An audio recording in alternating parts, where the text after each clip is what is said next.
Alright, so here's the evidence. Then Taka's scrap and Hifumi's note. Yup, they're from the same piece of paper. Hifumi had the note meant for Taka, while Taka's corpse still grasped a small piece of that note. There's only one way to explain it. Taka died clutching the note. Hifumi tried to free the note from his death grip. Yep, it was evidence. Leaving behind only one small scrap. Did I get all that right? Yep. That means Hifumi knew the note was important. Exactly. Which proves that he was an accomplice in the murder. Whoa. Whoa. Yeah. After seeing all this, Hifumi was super involved in this whole thing for sure. In fact, he was behind the whole thing. In fact, he's still alive! What? Sorry, no.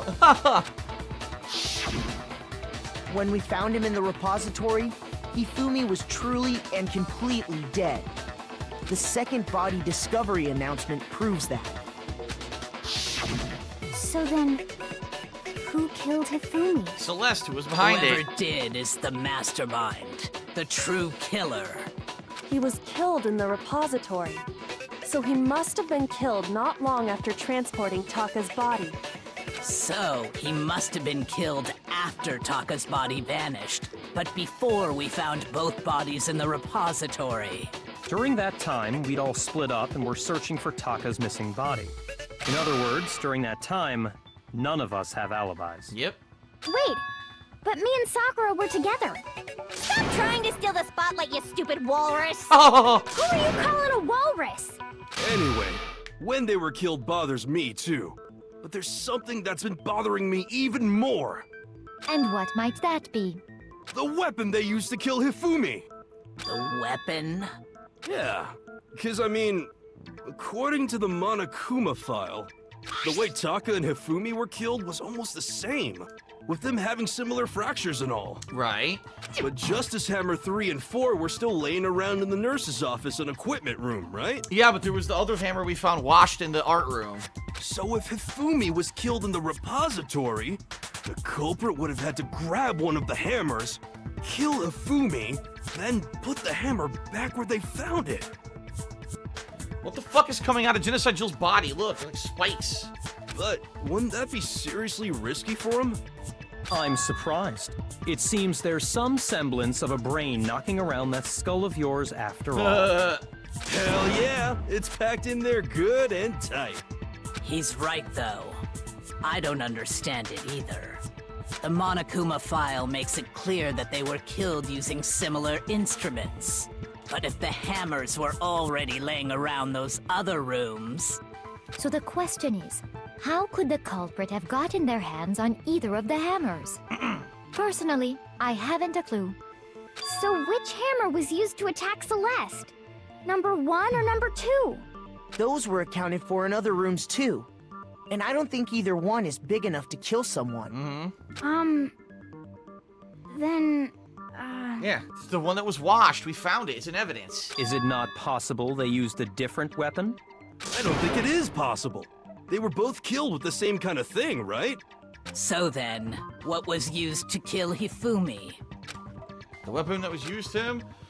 It won't. The picture surrounding the case won't become clear till we figure it out. I have to find the truth. I already know, though. The spot. There it is. The spotless hammer. What was used to kill Hifumi? There! Oh, come on. That should have been easy enough. The spotless hammer. It would have been great if that was it. What was used to kill Hifumi? The spotless hammer, do it! Oh. Was it Justice Hammer 3? Maybe Justice Hammer 4? well, whatever it was, there's one thing we have to figure out. How was the culprit able to move around so freely with the weapon? How did nobody witness them carrying it? Sounds like a Justice Hammer 5 is about I guess not. Shoot!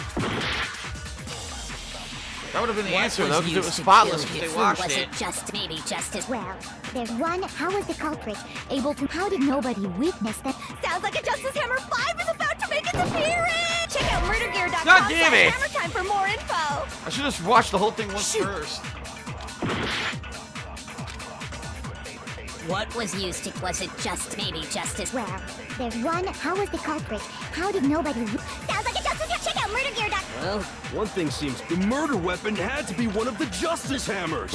And There we go. No, that's wrong. Okay, great. The murder down. weapon wasn't a justice hammer at all. No, it was something completely different. but seriously? A different weapon? Specifically, a hammer from the repository. The killer could have easily used that to kill Hifumi. Now, all the hammers in the repository were covered in flecks of grit and debris. But for some reason, one of them had been scrubbed clean. Yep, Huh?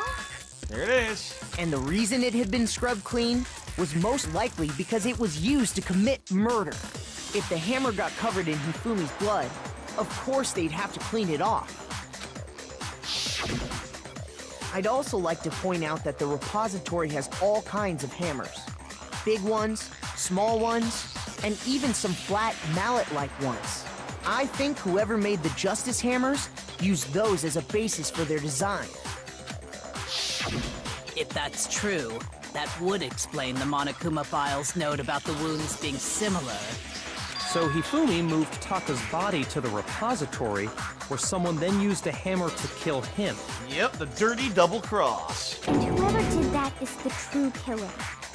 The one Hifumi was working with. And the one who betrayed him. Hold on a moment.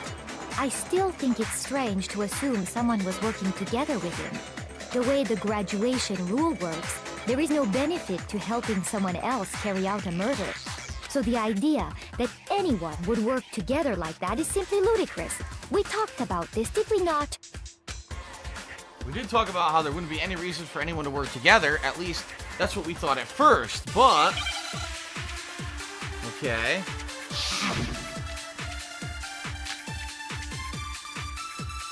Based on the rules that have been laid out for us, even if more than one person is complicit in the murder, only the one who actually carried out the act can graduate and survive. Assuming the rule holds true, it is simply impossible that two people work together on this. That is how the rule was explained to us. But that only really applies if there's one murder, right? In this case, however, there were two murders. It's gonna be two murders. That's why it's not impossible. Based on the rules that have been laid out, even if more than one, only the one who actually, assuming Yep. the rule Hold holds on, true. go. That is. But that only really applies if there's one. In this case, however, there were two murders. Got it. That's why it's not impossible. So maybe, here's the thing. Okay, this makes sense. There's an exception to the rule. There is a loophole. And that's what the notes were referencing. Remember the note said, I found a hole out of here? It's a loophole. Two people commit murder, right? Each one does one individual murder. And then you frame someone else for it. Everyone blames them. Both people get out. At least that's what they were betting on, I'm hoping, or gambling on. Based All on right, the here we rules go. that have been laid out for us, even if more than one person is complicit in the murder, only the one who actually carried out the act can graduate and survive, assuming the rule holds true. Boom! No, that's wrong.